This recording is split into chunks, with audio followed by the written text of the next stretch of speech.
I got home late from a job site, dropped my tool bag by the door, and found my wife sitting on the couch with the TV on mute and her eyes glued to her phone. No hello, no kiss, nothing.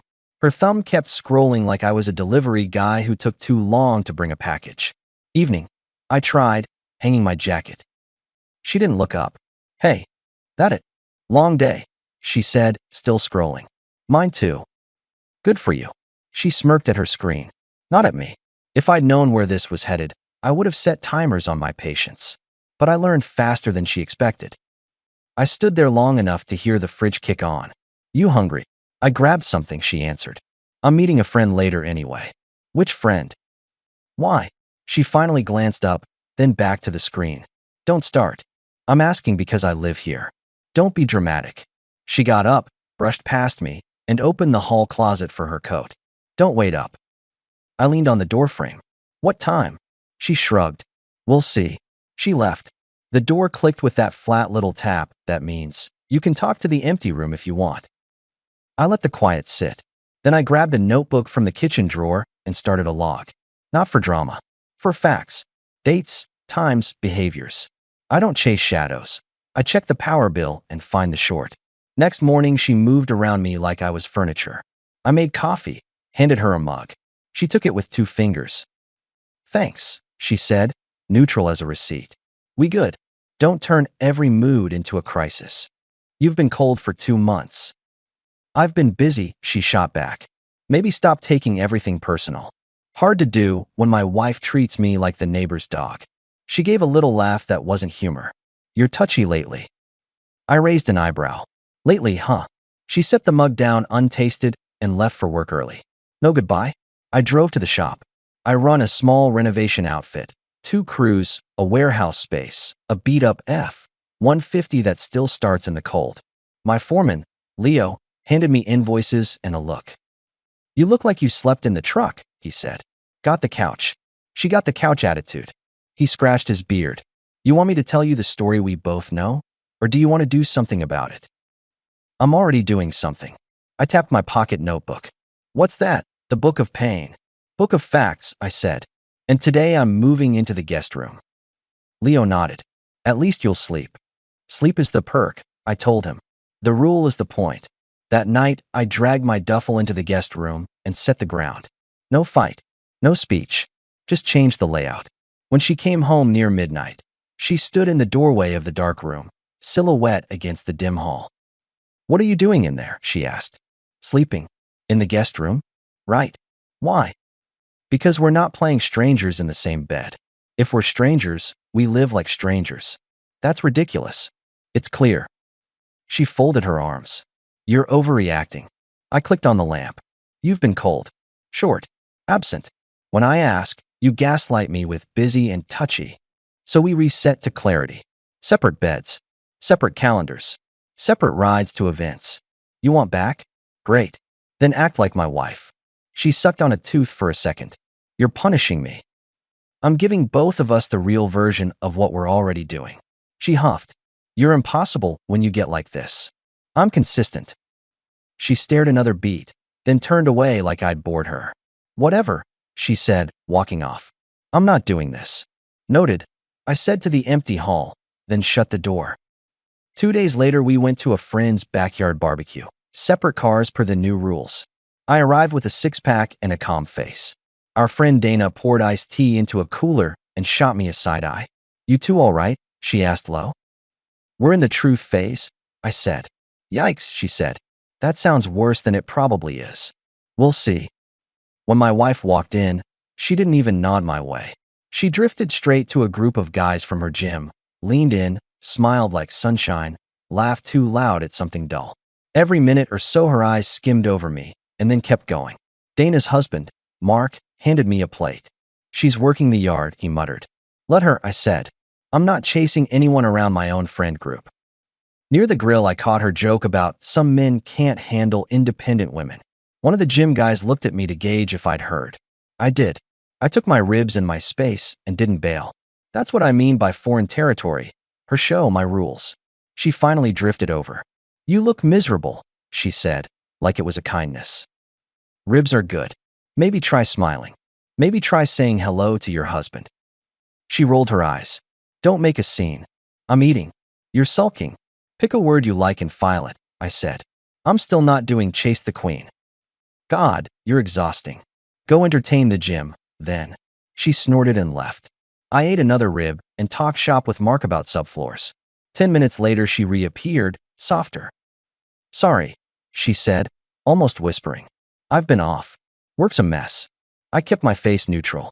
Okay. I'll make dinner tomorrow, she added. Your favorite. We can reset. Tomorrow works, I said, logged it under illusion number 1 in my head, and watched if the action followed. It did. She roasted chicken, poured me a beer, asked about my day, kissed me on the cheek like we were a team again. Then when I reached for her hand later, she let it hang there and said she was tired. That's the pattern, olive branch, then a pullback the second you step forward. I stopped stepping. That same week, I split our joint expenses. I opened a separate card for my personal spending and sent her a simple email with the new budget breakdown. Mortgage covered, utilities split, extras by agreement only. No speeches, just adult parameters. She stormed into the guest room with her phone in hand. What's this new budget email? Exactly that. You don't get to unilaterally change. That's the thing. I cut in. I do. Because what we had required respect. Right now we have a roommate who thinks she's a visiting celebrity. So we do roommate finances. Unbelievable. Predictable, I said. She stared, nostrils flaring, then tried the softer lane again. We can talk about this. We are talking. At dinner Friday? I've got plans Friday. With who? Leo. Inventory at the warehouse. That was half true. We did inventory. I also used the late hours to call someone I never thought I'd call. A private investigator named Hank who did skip traces for us when landlords disappear mid-job. Hank, you track schedules? I asked over the phone while I sat on a rolling stool between stacks of tile. I track patterns, he said. You want mileage with that? I want locations, timestamps, and if it's a public place, a photo. Lawful. Clean. Who's the subject? My wife. He didn't gasp, and he didn't judge. You got a reason? I've got a spreadsheet. He chuckled without humor. Send me the times, she tends to vanish. I'll put eyes on it for a couple weeks. It'll be less, I said. Her discipline isn't that strong. It took 3 nights. He texted me at 10:20 on a Wednesday. Think you'll want to see this.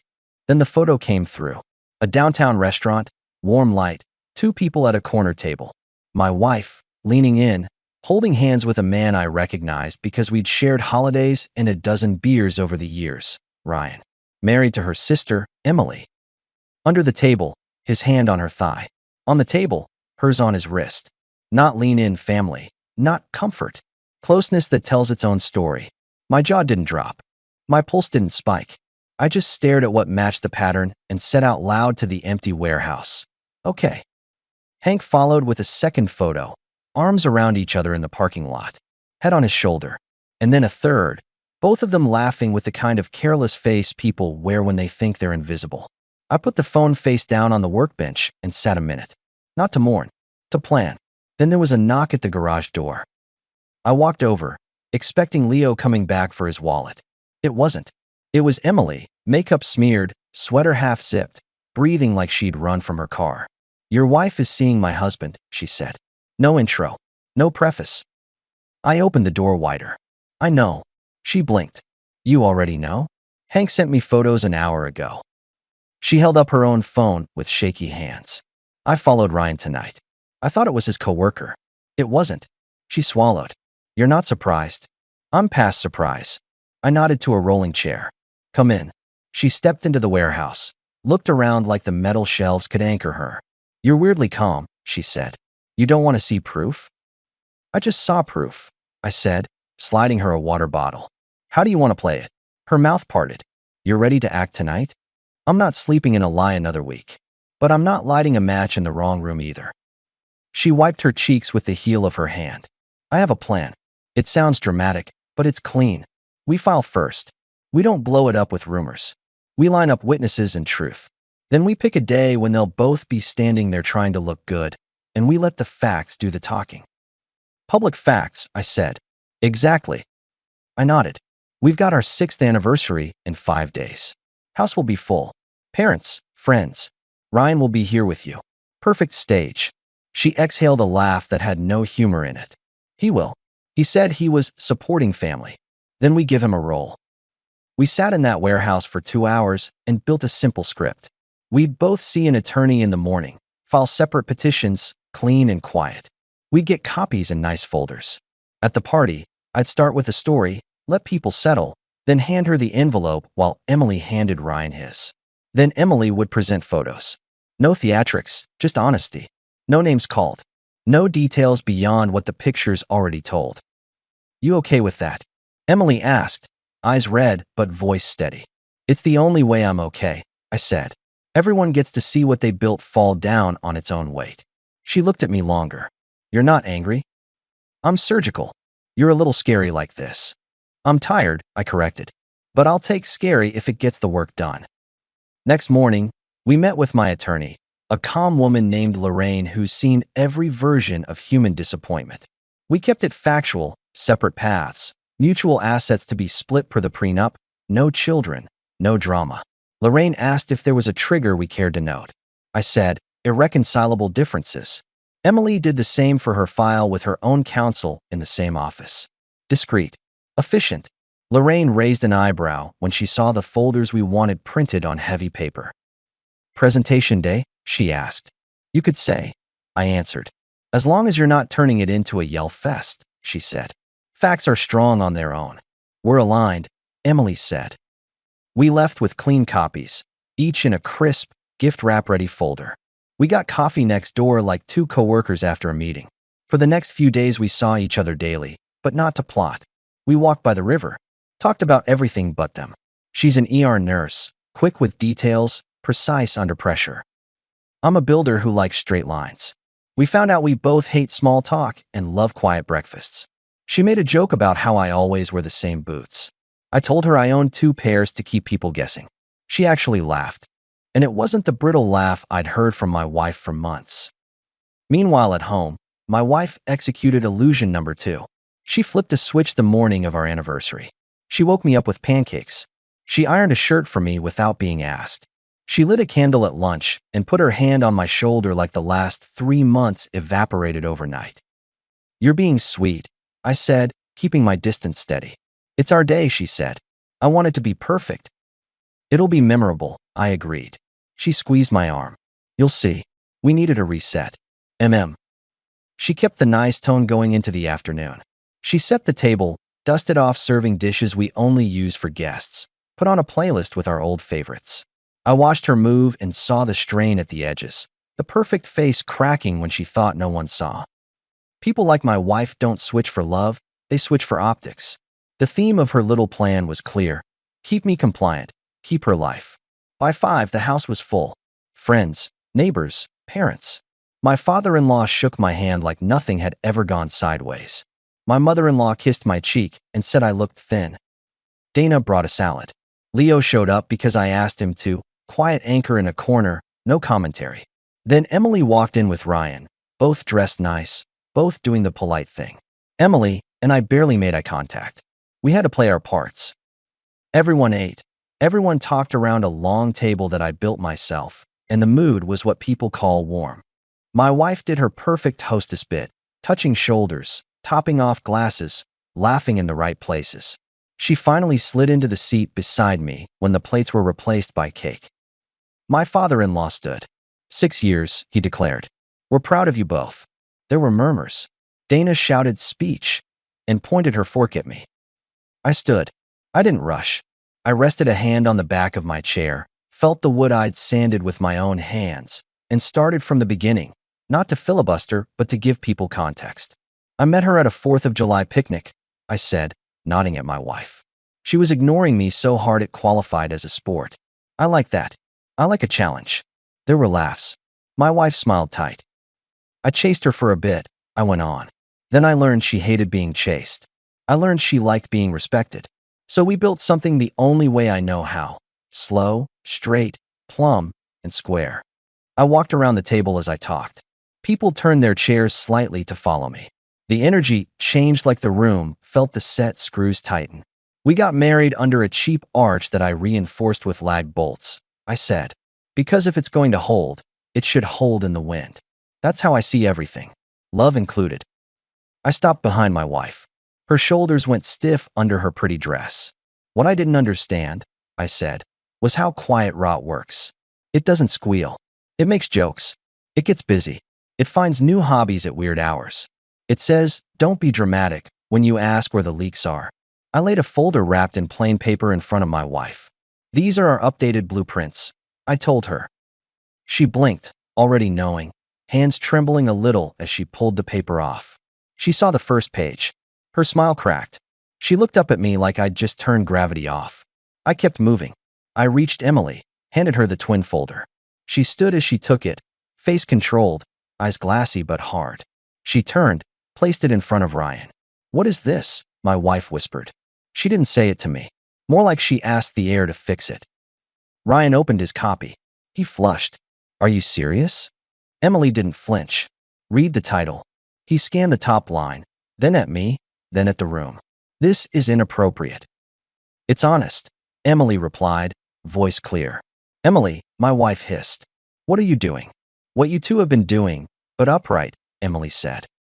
The room went that strange quiet that isn't stillness, just everyone holding breath at once. Emily reached into her tote, pulled out a small envelope, and placed 5 printed photos on the table like she was laying down cards. No commentary. The pictures did the job. Corner table at the restaurant, parking lot embrace, hands where they had no business. My mother-in-law gasped like she'd been slapped. My father-in-law sat down hard. Dana swore under her breath. Leo gave one small exhale and looked at me like, there it is. Ryan stood up, volatility rising. You've been following me? He snapped at Emily. Don't talk to her like that, I said, stepping in, my voice flat. You lose the right to indignation when you create this level of mess. He squared his shoulders like he intended a scene. I didn't move.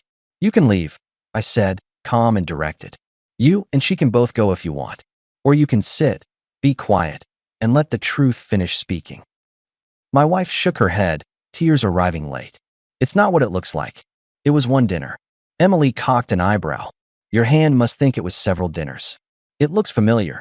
Emily, stop, my wife pleaded. Enough, I cut in. We're not doing a panel discussion. We're closing a chapter. Friends, family, I'm sorry to bring this to your table, but I prefer clean cuts to slow poisons. As you can see, the anniversary is canceled. However, if you'd like to stay, you're welcome to join me and Emily for a different celebration, our mutual fresh start. Ryan scoffed. What? You two are together now. I shrugged. She's my guest. That's the only title she needs to be treated with respect in my house. My wife stood, cried harder, grabbed my forearm. Please, please, don't do this. We can fix it. I messed up. I was confused. It meant nothing. We can work on us. I looked down at her hand on my arm until she removed it. I laid clear boundaries 2 months ago, I said. You ignored them. I changed the budget. You called it punishment. I moved to the guest room. You called it dramatic. But today you want tenderness and mercy because your optics are bad? No. She reached again. Emily stepped closer to me, steady as a nurse during a code. She leaned in and whispered, nice touch, my guest. Improvisation, I murmured back, then straightened. You've got 30 minutes to pack a bag. I told my wife quietly enough that only the table heard. Your parents can take you tonight. We'll coordinate the rest through counsel. I don't want scenes. I want clean. Last time I'll say it. Ryan opened his mouth to posture again. I fixed him with one look, and it was the look I use when a subcontractor lies about the joists. Take the hint, I said. He folded, grabbed his jacket, and left without another line. My wife tried to appeal to each face on her way down the hall. Her mother, her father, Dana, collecting nothing but shock. She disappeared to the bedroom. Drawers opened, closed. Her parents walked after her, whispering, not defending. They came back with her luggage. My mother-in-law faced us at the door and said, voice shaking, we did not raise her like this. You don't owe me an apology, I said. You didn't do it. But I do appreciate you taking her tonight. They nodded and left with her. The door shut. The house exhaled. People started talking at once, then realized the hosts had changed. I lifted my glass. New plan, I announced. We've got cake.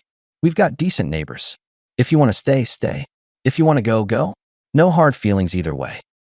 Dana stood, walked over, and hugged Emily first. I'm proud of you, she told her. Then she hugged me. I'm proud of you too, even if this was brutal. It was adult, I said. Okay, adult and brutal, she said, wiping her eyes while laughing. Same thing sometimes. The crowd thinned a little, then reformed around the kitchen island. The core stayed. My guys, Dana and Mark, two of Emily's friends who'd come with her. Music turned low. People actually talked. No gossip, just the kind of support that doesn't make you want to shower after. In a corner with paper plates and forkfuls of cake, Emily nudged me. About that my guest line, she said with a crooked smile. Good improvisation. I smirked. Hope you don't mind if it's not only improvisation. She blushed, and then she surprised me. I don't mind. We didn't hold hands. We didn't make a show. We stood near each other and let everyone recalibrate. When last guests left, Leo took the trash, Dana took the empty pans. Emily and I stood in the kitchen in the kind of quiet that sounds like safety. I'm not going back to that house, she said. You shouldn't, I answered. My couch is free. My guest room is cleaner than the couch. Your call. I'll take the guest room, she said, smiling for real for the first time all day. I trust your rules more than I trust my husband's stories. Ex-husband, I corrected. Soon enough. Soon enough, she echoed. I gave her a spare key. She brushed my shoulder in a small, grateful touch that said more than any speech. We didn't cross lines. We didn't need to. We just made a point to the entire family. We could afford to be measured. In the morning, I woke up to the smell of eggs and coffee. Not a fantasy scent, not a movie scene. Just breakfast. She wore one of my old hoodies and hummed under her breath while flipping eggs in the pan. Morning, I said. She looked up. Breakfast is on me today. Dinner's on you tonight. That a demand? A deal. I'm good with deals. We ate at the little table by the window. We didn't talk about our exes. We talked about whether I should buy a new truck or nurse the old one another year. She said the old one had character, then rolled her eyes at herself. I told her character is expensive. That day I kept doing what I do. I worked, I cleaned, I lived by rules that make sense. She went to her shift and texted me once. You okay? Not clingy, just human. I replied, I'm good. She sent a thumbs up. Adults. It felt like a forgotten language. Over the next week our routines braided. She finished a shift, I left a light on. I finished a late bid. She put a plate in the fridge with a sticky note that said simply, eat.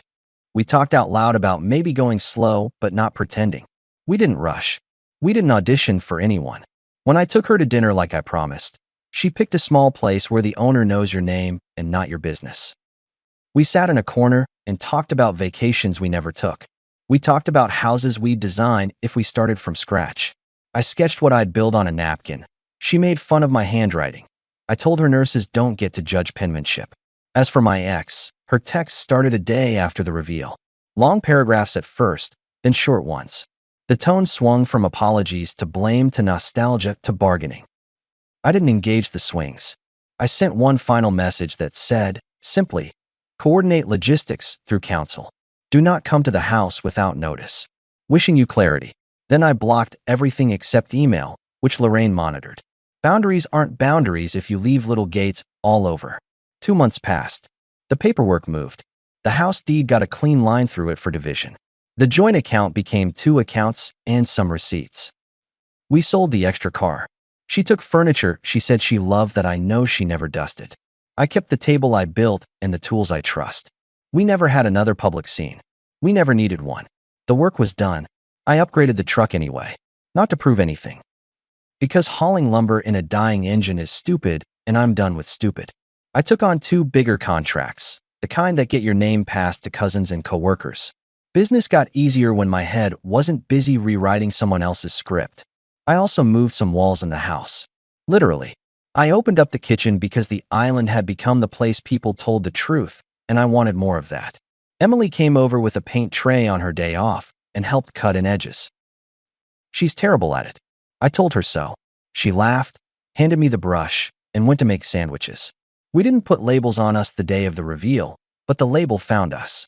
One night, Washing dishes, she bumped my shoulder and said, "So, when you said my guest, yeah, I'd like to retire that word. You got a replacement? Girlfriend is better." I dried my hands. I can work with better. We kept it quiet and simple for a while. No announcements. People figured it out when they saw us at the farmer's market, or when Emily's friend stopped saying, "How are you holding up?"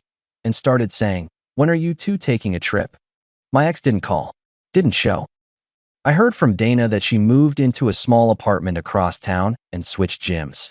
Ryan, apparently, had to rent a place with a roommate from his office.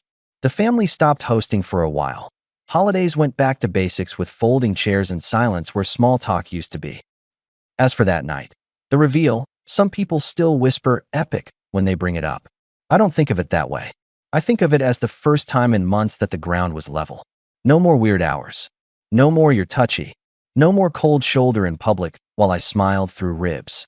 Just the facts, and then the door. Here's the part everybody waits for, the final line. What I said to end it. People expect something like a movie. I didn't give them that. I looked at a woman I loved once, a woman who taught me a few hard lessons about what I refused to live through again, and I said, "You built a house on soft soil and blamed the rain. I'm not your weather." Then I walked her out and went back to my guests, who were now mine in the ways that matter. They'd seen my line in daylight. They'd seen me enforce it without shouting. They'd seen me choose respect over optics. It wasn't revenge. It wasn't mercy. It was math. 2 plus 2 equals, for even when someone tries to sell you a different answer with a smile. You look at the problem, you write the number, and you move on. Now I wake up to a life that fits me. A truck that starts. A business that grows. A kitchen that holds a crowd without anyone needing to perform. A woman who hands me a coffee mug and asks how the bid went because she actually wants to know. Sometimes Emily and I sit on the back steps after dinner and talk about the house we might build one day. Real posts, real beams, no secrets in the walls. We don't rush. We don't pretend. We don't owe anyone an explanation beyond that. When people ask if I miss the old life, I tell them the truth. I miss the promise I thought I made to someone who was playing a different game. But I don't miss the game. I don't miss the rules changing midweek. I don't miss thinking I'm crazy when I'm just observant. You can keep the fireworks and the speeches and the grand gestures. I'll take a full night's sleep and bacon on Sundays. I'll take a woman who knocks before she comes into my office because she knows I'm on a call, and a partner who minds the budget because she respects the work that fills it. And I'll take that old lesson we all pretend to learn and then forget until it bites us. You can't fix rot by painting over it. You cut it out, square the edges, and rebuild with straight grain. Then you don't stand there admiring the seam. You get back to living.